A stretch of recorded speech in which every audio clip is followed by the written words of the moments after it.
Welcome to McPlum, simple solutions served daily. You start by confirming a few essentials. You need administrative access and a backup, so make sure those are ready. Once done, open the built-in System Information app on Windows or About This Mac on macOS. On Linux, open a terminal. Then run the basic info command, winver or uname A to capture OS version. You should also list hardware identifiers and network interfaces so you have a clear baseline before deeper inspection. Now dig into specifics so you understand how components interact. You can run dxdiag or lscpu and FreeH to see CPU, RAM, and storage details. GPU utilities show graphics drivers.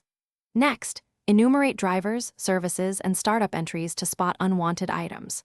Also inspect network configuration, ipconfig or IPITR, DNS settings, and firewall status, because connectivity often affects system behavior. Make sure to record versions and paths so you can reproduce or finish by documenting what you found and exporting relevant logs or configuration files for future reference. Apply only one change at a time, then reboot and verify the system and services come up as expected.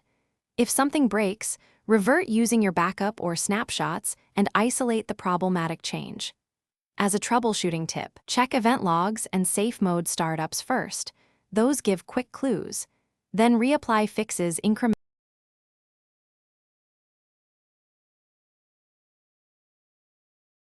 Thanks for watching. Stay juicy and subscribe.